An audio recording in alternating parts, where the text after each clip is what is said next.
హైదరాబాద్ లో నిన్న లిఫ్ట్ లో చిక్కుకున్న బాలుడు ప్రాణాలు కోల్పోయాడు. నీలోఫర్ ఆసుపత్రిలో చికిత్స పొందుతూ చనిపోయాడు. నిన్న నాంపల్లిలోని ఓ అపార్ట్మెంట్ లో లిఫ్ట్ లో చిక్కుకున్నాడు బాలుడు. 2.5 గంటల పాటు రెస్క్యూ ఆపరేషన్ చేసి బాలుడిని బయటకు తీశారు. వెంటనే ఆసుపత్రికి తరలించారు. నిన్నటి నుంచి నీలోఫర్ ఆసుపత్రిలో చికిత్స పొందుతూ బాలుడు మృతి చెందాడు.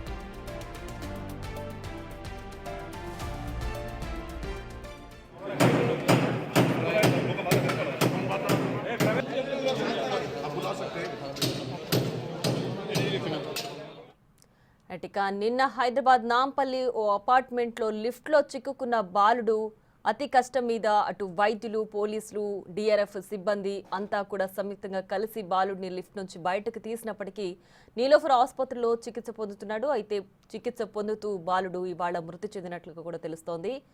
సో ఎంత శ్రమించినప్పటికీ బాలుడి ప్రాణాలు కాపాడలేకపోయారు వైద్యులు. నిన్న లిఫ్ట్ లో ఇరుక్కున్నాడు 4 ఏళ్ల చిన్నారి. అయితే సకాలంలోనే ఆసుపత్రికి తరలించినప్పటికీ వైద్యం అందినా సరే అది ఫలించలేదు. బాలుడి ప్రాణాలు కోల్పోయాడు. ప్రస్తుతం ఈ ఘటన విషాదాంతంగా మారింది. నాంపల్లిలో ఓ అపార్ట్మెంట్లో లిఫ్ట్లో నిన్న 4 ఏళ్ల చిన్నారి ఇరుక్కుపోయాడు. అయితే లోపలికి వెళ్ళిన వెంటనే బాలుడికి సంబంధించిన తాతయ్య వెంటనే అక్కడున్నటువంటి సిబ్బంది అంతా కలిసి కూడా బాలుడిని బయటకు తీసే ప్రయత్నాలు చేశారు. 3 గంటల పాటు లిఫ్ట్ నుంచి బయటకు తీసేందుకు అటు వైద్యులు, పోలీసులు, ఇటు డిఆర్ఎఫ్ సిబ్బంది అందరూ కూడా సంయుక్తంగా కలిసి బాలుడితో ఎంగేజ్ చేస్తూ అప్పటికప్పుడు ఆక్సిజన్ అందిస్తూ ప్రథమ చికిత్స అందిస్తూ కూడా బాలుడిని సురక్షితంగా లిఫ్ట్లోంచి బయటకు తీయగలిగారు. కానీ అక్కడి నుంచి నీలోఫర్ ఆసుపత్రికి తరలించారు వెంటనే. అయితే ఇవాళ నీలోఫర్ ఆసుపత్రిలో ఇప్పటి వరకు కూడా చికిత్స పొందుతూ బాలుడు మృతి చెందినట్లు కూడా సమాచారం అందుతోంది. దీనికి సంబంధించి మరింత సమాచారం మా ప్రతినిధి సాగర్ లైవ్ లో అందిస్తారు. సాగర్, చెప్పండి, నిన్న లిఫ్ట్ లో ఇరుక్కున్న బాలుడు హాస్పిటల్లో వైద్యం అందించుకున్నారు కదా, సో ఏంటి, ఎందుకు చనిపోవాల్సి వచ్చింది? సకాలంలోనే హాస్పిటల్కి తీసుకెళ్లారు కదా, ఎక్కడ జరిగింది? ప్రియా, నిన్న మధ్యాహ్నం నాంపల్లి పోలీస్ స్టేషన్ పరిధిలో మాసప్ ట్యాంక్ శాంతి నగర్లో తన మేనత్త ఇంటికి వచ్చినటువంటి అర్ణవ్ అనే 6 ఏళ్ల బాలుడు దాదాపు లిఫ్ట్లో చిక్కుకున్న అనంతరం 3 గంటలు డిఆర్ఎఫ్ బృందాలు, ఇటు వైద్య సిబ్బంది, ఇటు ఫైర్ సిబ్బంది కూడా ఎంతో శ్రమించి బాలుని అయితే సురక్షితంగా బయటికి తీశారు. కానీ నీలోఫర్ ఆసుపత్రిలో చికిత్స పొందుతూ కొద్దిసేపటి క్రితమే బాలుడు అర్ణవ్ మృతి చెందినట్లుగా కూడా నీలోఫర్ సూపరింటెండెంట్ రవి కుమార్ ప్రకటించారు. అయితే ప్రధానంగా 3 గంటల పాటు లిఫ్ట్లో, ఎందుకంటే జనరల్గా లిఫ్ట్లో చిక్కుకోవడం అంటే మనం చూడొచ్చు లిఫ్ట్లో లోపల ఉన్నట్లుగా కూడా భావిస్తారు. కానీ ఇక్కడ తీవ్రంగా ప్రమాద తీవ్రత కూడా మనము తీవ్రంగా పరిగణించవచ్చు. లిఫ్ట్ ఏదైతే లిఫ్ట్కు గ్రిల్కు మధ్యలో బాలుడు చిక్కుకున్నాడు. ఇటు బాడీ పార్ట్ తల భాగం వచ్చేసి లిఫ్ట్ పై భాగంలో, మిగతా బాడీ కాళ్ళు, మిగతా బాడీ భాగం వచ్చేసి కిందికి ఇట్లా పొత్తి కడుపు వద్ద పూర్తిగా నలిగిపోయిన పరిస్థితి ఉంది. ఈ నేపథ్యంలోనే బాబుకి ఈ పొత్తి కడుపు భాగంలో తీవ్ర అంటే ఆక్సిజన్ కూడా అందని పరిస్థితి ఉన్న నేపథ్యంలోనే, ఎందుకంటే గ్యాప్ అనేది చాలా తక్కువ ఉంటుంది. ఇప్పుడు లిఫ్ట్కి ఈ గోడకి వాళ్ళకి మధ్య ఉన్న ఒక చిన్న గ్యాప్ ఉంటుంది. ఆ గ్యాప్లో 6 ఏళ్ల బాలుడు విలవిల్లాడిపోయిన పరిస్థితి కూడా మనం చూసాం. నిన్న 3 గంటల పాటు ఇటు డిఆర్ఎఫ్ బృందాలు కావచ్చు, ఇటు 188 సిబ్బంది కూడా ఆక్సిజన్ అందించే ప్రయత్నం చేశారు. మనం దీనంగా బాలుడు రోధిస్తున్న పరిస్థితి, అటు తాత కూడా, కుటుంబ సభ్యులు కూడా ఏం చేయలేని పరిస్థితి. ఎందుకంటే జనరల్గా లిఫ్ట్ డోర్ లోపల ఉంటే మాత్రం ఏదో ఒకటి చేసి బయటికి తీసే ప్రయత్నం చేశారు. కానీ ఇక్కడ బాలుడు అత్యంత దారుణంగా ఈ గ్రిల్కి ఈ గోడకు మధ్య చిక్కుకున్నాడు. దాదాపు 4-5 ఇంచుల గ్యాప్లోనే ఆ పసి బాలుడి కడుపు అనేది పూర్తిగా నలిగిపోయిన పరిస్థితి. ఈ నేపథ్యంలోనే పూర్తిగా ఆర్గాన్స్ అనేవి పూర్తిగా డ్యామేజ్ అయ్యాయి. 188 సిబ్బంది కూడా చాకచక్యంగా, ఇటు పోలీసు సిబ్బంది, డిఆర్ఎఫ్ సిబ్బంది, ఫైర్ సిబ్బంది, ఇటు వైద్య సిబ్బంది కూడా 4 విభాగాల సిబ్బంది పూర్తిగా ప్రయత్నం చేశారు. బాబుని ప్రాణాలతో కాపాడే ప్రయత్నం చేశారు. అబ్బా అబ్బా అంటూ దీనంగా అరుస్తున్నటువంటి ఆ బాబు ఆర్తనాదాలు అనేవి అటు స్థానికులు కూడా కన్నీరు పెట్టిన పరిస్థితి కనిపించింది.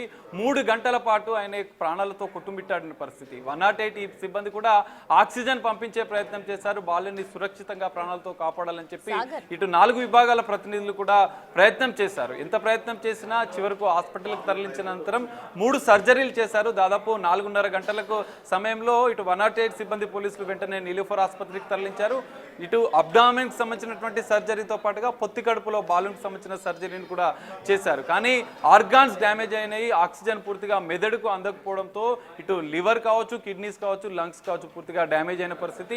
ఈ నేపథ్యంలో నిన్నటి నుంచి కూడా వైద్యులు కూడా 5 మంది బృందం కూడా ప్రత్యేకంగా శస్త్రచికిత్స చేసినంత కూడా ఐసీయూలో వెంటిలేటర్ మీద చికిత్స అందిస్తారు. కానీ చివరికి బాబు ఆర్గాన్స్ డ్యామేజ్ అవ్వడం వల్ల ఇటు బాబుకి కూడా గతంలో ఫిట్స్ ఉన్న నేపథ్యంలో కొద్దిసేపటి క్రితమే హార్ట్ స్ట్రోక్ వచ్చింది. హార్ట్ స్ట్రోక్ వచ్చిన అనంతరం కూడా బాలుడు తుది శ్వాస విడిచినట్లు నీలోఫర్ వైద్యులు ప్రకటించాలి. ఇదొక దారుణమైన సంఘటన చెప్పుకోవచ్చు. లిఫ్ట్ల నిర్లక్ష్యం, ఇటు అపార్ట్మెంట్ యాజమాన్యుల నిర్లక్ష్యం, రెగ్యులర్ మెయింటెనెన్స్ చేయలేకపోవడం, టెక్నికల్ ప్రాబ్లం ఉంటే ఒక హెచ్చరిక బోర్డు పెట్టాల్సింది నాట్ వర్కింగ్ అని.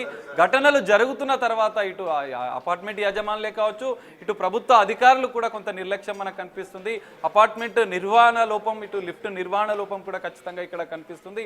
అత్యంత దారుణ పరిస్థితిలో ఆ బాబు విలవిల్లాడుతూ కొట్టుమిట్టాడుతూ మృతి చెందిన పరిస్థితి కొద్దిసేపటి క్రితం నీలోఫర్ వైద్యులు కూడా ప్రకటించారు. ఆ తల్లిదండ్రులు కూడా కన్నీరు మున్నీరుగా విలిపిస్తున్న పరిస్థితి కనిపిస్తుంది. ప్రియా, సాగర్, అయితే నిన్ననే ఆ బాలుడు 3 గంటల పాటు, అంటే దాదాపు 3.5 గంటల పాటు ఆ లిఫ్ట్ లో ఇరుక్కున్నారు. అటు వైద్యులు కావచ్చు, డిఆర్ఎఫ్ బృందాలు కావచ్చు, అందరూ కూడా కలిసి బాబును ఎంగేజ్ చేస్తూ మొత్తానికి 3 గంటల తర్వాత, ఆపరేషన్ తర్వాత బయటికి తీశారు. అప్పటికి సురక్షితంగానే బాలుడు ఉన్నాడు, హాస్పిటల్కి వెళితే సర్వైవ్ అయిపోతాడు అని కూడా అందరూ అనుకున్నారు. సో కొంచెం ఊపిరి పీల్చుకునే పరిస్థితి అయితే అనిపించింది. మరి వెళ్ళిన వెంటనే బాబు ట్రీట్మెంట్కి అంటే రెస్పాండ్ అవ్వలేదా? ఏం ప్రాబ్లం ఉందని చెప్పారు? నిన్నటి నుంచి ఇప్పటి వరకు ఏం ట్రీట్మెంట్స్ చేశారు? ఎస్ ప్రియా, ఖచ్చితంగా నిన్న 2:30 ప్రాంతంలో ఈ ఘటన జరిగింది. వెంటనే పోలీసులు, డిఆర్ఎఫ్ సిబ్బంది, ఫైర్ సిబ్బంది, వైద్య సిబ్బంది కూడా వెంటనే అప్రమత్తమై అక్కడికి చేరుకున్నారు. సురక్షితంగా 3 గంటలు శ్రమించి గ్రిల్ గోడలను పగలగొట్టి ఆ గ్రిల్ని కూడా పూర్తిగా తొలగించి బాబునైతే క్షేమంగా బయటికి తీశారు. అయితే ఇక్కడ కీలకంగా బాబు 3 గంటల సేపు ఊపిరి ఆడకుండా ఉన్న నేపథ్యంలో, ఎందుకంటే పొత్తిపడుకు కడుపు భాగం అనేది పూర్తిగా 4 ఇంచుల మధ్య నలిగిపోయిన పరిస్థితి ఉంది. అత్యంత దీనంగా ఆ బాలుడు రోధిస్తూ ఏడుస్తూ ఆర్తనాదాలు పెట్టాడు. కానీ అక్కడ 3 గంటల సేపు ఆక్సిజన్ అందకపోవడం, ఎందుకంటే డిఆర్ఎఫ్ బృందాలు గ్రిల్లు పలగొట్టి బయటికి తీసుకున్నంతరం కూడా వెంటనే క్షణాల లోపలనే స్థానికంగా దగ్గరలో ఉన్నటువంటి నీలోఫర్ ఆసుపత్రికి తరలించారు. అయితే ఈ తరలించే క్రమంలో కూడా ప్రథమ చికిత్స చేస్తూ వారిని ఆక్సిజన్ అందిస్తూ ఆ బాలుని తరలించారు. అయితే ఇక్కడ కీలకంగా వెళ్ళేటప్పుడు స్ప్రోలోనే బాబు ఉన్నాడు. ఆ తాతను కూడా అబ్బా అబ్బా అని అరుస్తూ పిలుస్తూ అతన్ని మాట్లాడుతూ తల్లిదండ్రులను కూడా గుర్తించిన పరిస్థితి కూడా అన్నట్లుగా కూడా నిన్న వైద్యులు కూడా చెప్పారు. కానీ ఇక్కడ ఇంటర్నల్ డ్యామేజ్ జరిగినట్లుగా కూడా నీలోఫర్ వైద్యులు వెల్లడించారు. ఎందుకంటే 3-4 ఇంచుల గ్యాప్లో బాలుడికి సంబంధించినటువంటి కడుపు చితికిపోయిన పరిస్థితి కూడా కనిపించింది.